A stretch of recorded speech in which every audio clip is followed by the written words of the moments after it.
pagi. Ini hari kedua saya berada di Putuk Panggang Welut Campground. Jadi saya mau mereview sedikit tentang apa yang saya rasakan selama di sini. Pertama, mengenai dingin. Menurut saya di sini di Putuk Panggang Welut ini tidak terlalu dingin lah dibandingkan dengan camping saya sebelumnya di Gelundung Trawas. Itu dingin sekali di sana. Jadi setelah saya googling, saya searching di internet, ternyata memang mereka memiliki ketinggian yang berbeda. Kalau di sini di Putuk Panggang Welut itu ketinggiannya itu kurang lebih 600 mdpl. Kalau di Gelundung Trawas 760 mdpl. Jadi jelas lebih tinggi dan lebih dingin. Kalau di Gelundung itu maghrib itu embun sudah turun. Sedangkan kalau di sini menurut saya dari malam sampai pagi saya nggak lihat embun.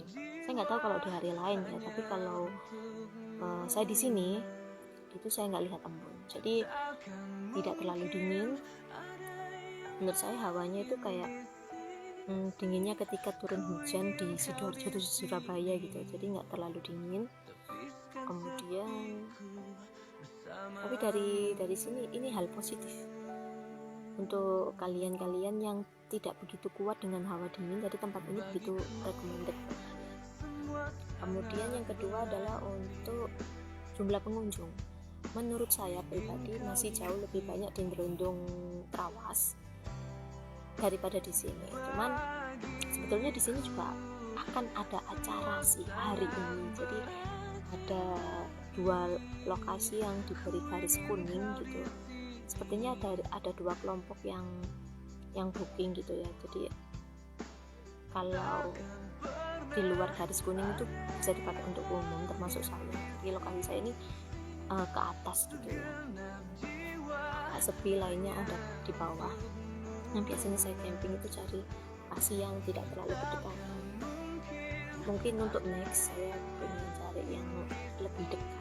Nah, ada sedikit.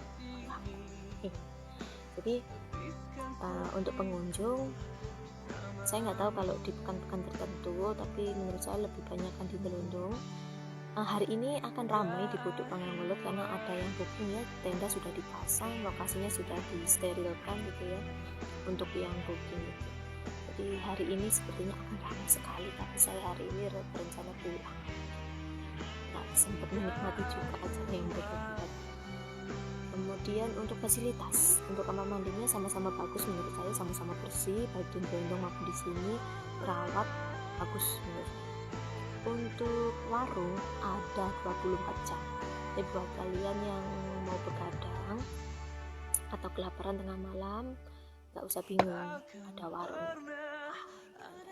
Semalam juga saya dengar, dari malam sampai pagi saya dengar orang yang ngobrol di warung gitu ya. Jadi ini kan memang alam bebas ya. Jadi mungkin kalaupun ada orang yang ngobrol untuk jarak yang agak jauh, itu terbawa angin, jadi kedengeran sampai ke tenda saya dengar itu. Warungnya juga nggak seberapa banyak dibandingkan Gelundung. Mungkin menyesuaikan ya, kalau lagi banyak pengunjung mungkin juga lebih banyak atau enggak sih nggak tahu juga sih. Cuman sejauh yang saya lihat di depan ada, di tengah-tengah dan ini juga ada warungnya ya, di belakang tenda saya ini ada warung. Kemudian untuk spot foto di sini memang sudah disediakan dari pertama kali kita masuk itu sudah ada spot-spot foto. Untuk air terjun di Gelundung ada air terjun, di sini sebetulnya juga ada tapi belum saya lihat. Nanti rencananya setelah agak siangan, setelah anak saya bangun juga, saya mau explore spot-spot foto di sekitaran campground dulu, baru kemudian jalan ke air terjun. Seperti itu. Saya bikin sarapan dulu. Untuk kualitas tidur selanjutnya, kualitas tidur ini sebetulnya sama, saya kesusahan tidur sebetulnya, baik di sini maupun di Gelundung itu sebetulnya saya kesusahan tidur, cuma alasannya yang berbeda. Jadi kalau di Gelundung itu saya kedinginan sekali, jadi susah tidur. Sedangkan kalau di sini saya susah tidur karena mimpi buruk. Jadi beberapa kali terlelap, dan sebanyak itu juga saya mimpi buruk. Mimpi buruknya ya saya nggak segitu ingat ya, jadi ini cuma kayak bunga tidur gitu, tapi jelas itu mimpi buruk gitu ya. Jadi mengganggu aktivitas istirahat saya, mengganggu aktivitas tidur saya sebetulnya. Dan juga semalam itu saya ke kamar mandi, saya nggak ingat ya, lupa sekitar jam berapa, jam 9, belum sih, di bawah jam 9 sih saya ke kamar mandi. Terus tiba-tiba lampu kamar mandi itu mati, dep, mati gitu aja. Saya agak kaget sih, tapi ya udahlah, kan cuma sebentar terus nyala lagi. Waktu keluar saya tanya ke suami saya, ternyata iya, suami saya lihat.